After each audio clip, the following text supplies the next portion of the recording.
We also ask that you calculate the torque and kinetic energy. Not sure I asked about the kinetic energy, but calculating the torque and the kinetic energy for the second set of trials where you had the strap and the magnets. You remember the acceleration was negative 20 degrees per second squared, and the initial velocity 120 degrees per second. So doing the straightforward calculations, we get a torque of about negative 0.001 meter newtons and a kinetic energy of about 0.006 joules. Now the process and the units are identical to what you've seen previously, so those calculations should be pretty straightforward, but here they are. You can do them yourself, see if you agree. Summarizing what we've figured out between trial 1 and trial 2. Trial 1, your moment of inertia. Trial 2, your moment of inertia. I'm not going to read these to you. These are the same quantities that we calculated earlier, just a summary table. Omega naught, 180 degrees per second, though, is about 1 pi radians per second. 120 degrees per second is about 2 radians per second. Time intervals are just what we counted. Delta theta is just what we estimated. Alpha is just what we calculated from our estimates. And torque, net torque, we calculate the moment of inertia, and alpha, from those calculations we get the net torques. And kinetic energy, 1/2 I omega squared. Now, are these consistent? Let's look at what we got. If we compare what we got here with what we got here, our net torque is in the ratio from between trial 2 and trial 1. Torque 2 over torque 1 is about 1.25. And you get that right off the table. You can just read that off, do these calculations very easily. Alpha 2 over alpha 1 is negative 0.35 radians per second over 1.5 radians per second squared. And you get a ratio of about 0.24. Your omega naught values are 2 radians per second and pi radians per second. That's a little less than 2/3. It's between 0.6 and 0.7. Rounds off to 0.6. But it's pretty close to the halfway point between 0.6 and 0.7. Your ratio of the moments of inertia is about 6 to 1. This is about 6 times as big as this. So the question is, our kinetic energies, with kinetic energy being I omega squared, the ratio of the kinetic energies should then be the ratio of I2 over I to I1 times the square of the ratio of omega 2 over omega naught 2 over omega naught 1. And the kinetic energies were calculated based on the initial angular velocities. And it should be that ratio, the ratio of moments of inertia times the ratio of initial angular velocities squared. Is that so? Well, I2 over I1, 6. You square omega naught over omega 1, it's 0.6. You square that, you get 0.36. Actually, if you do that a little more accurately, you get like 0.4. So you're going to have like 6 times 0.4, and that's going to be 2.5. And if you take the ratio of the moments of inertia, it's very close to 2.5. Okay. The ratio of your torques, is that equal to the ratio of your I alphas?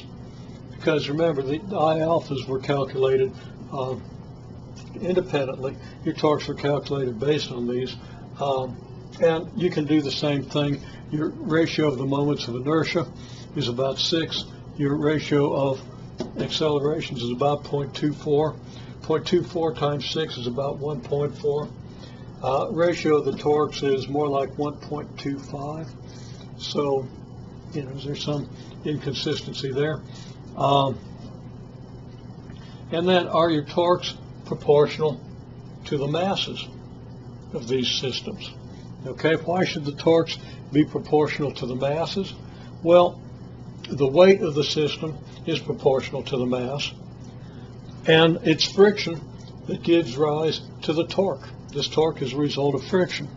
So that if you have twice as much mass, you have twice as much weight. If the coefficients of friction are the same, then you should have twice the torque. And is that really the case for these systems? I'll leave that for you to check out. You should check that out. Okay? Now, another calculation we can do, and another formula that you can use that's kind of analogous to what you would have for straight line motion. The work done by the net force in straight line motion, it would be the net force times the change in position. Here it's the net torque times the change in angular position. Very close analogy. Again, we'll go into more depth about why this is the case.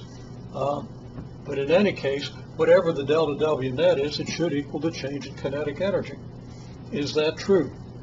Well, just take our tau nets here, multiplied by the angular, or the change in angular position, and see if that's equal to what we get for the kinetic energy, the initial kinetic energy. And of course, the change in kinetic energy would be the negative of that, the initial kinetic energy. And if you multiply this out, it works out. Okay? And here, if you multiply it out, it works out pretty closely. Okay, because 0.8 times pi is about 8 times 3, which is 24. It's going to give you 24 here. Pi is a little more than 3, so it gives you a little more than 24, and 25 is just about right. And 2 pi is about 6 times 0.001 is going to give you 0.006. So these check out very nicely. Now, let's talk about the friction. Okay, if the force of friction for this die representing resting on whatever surface occurs at a distance of 1 centimeter from the axis, and this die is a little less than 1 centimeter across. Its diagonal is about 1 centimeter, but 1 centimeter is a little more than the average distance at which the friction will be acting from the axis of rotation. Still, if we assume it's at 1 centimeter from the axis, then what is the force of friction and what is the coefficient of friction? Coefficient of kinetic friction, since the die is moving with respect to the strap and whatever it's resting on. Okay, well, it's easy to do that. For the first system, note that the torque due to friction is equal to the net torque, which is 0.0008 meter newtons. R is 1 centimeter. That's the distance at which we're assuming this torque acts. It would actually be somewhat less than that. I would say around 0.6 centimeters would be a better estimate, but let's keep it simple.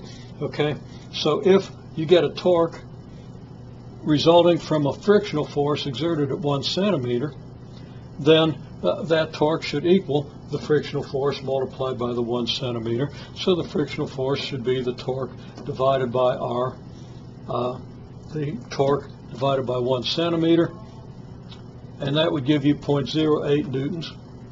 For the second system, you do the same calculation, you get a force of friction of about 0.1 newton. Now, the second system is more than twice the weight of the first, so that this increase from 0.08 newtons to 0.1 newtons doesn't seem to confirm what we suspect about the ratio of the torques. However, friction in this case is really sporadic. So we only did one trial with each type of system. We would need to do a number of trials and average over a number of trials to get a reasonable result here. Okay, now the quantities that we're dealing with here are most of the quantities that we will be dealing with when we study rotational motion. So if you understand how to calculate these quantities, that's a good start. If you have an intuitive grasp of how they ought to relate, including some of these relationships that we have here, that's even better. And if you, as you work the problems, you are going to get more information, more ability to pull these things together. But this should give you a pretty good start with the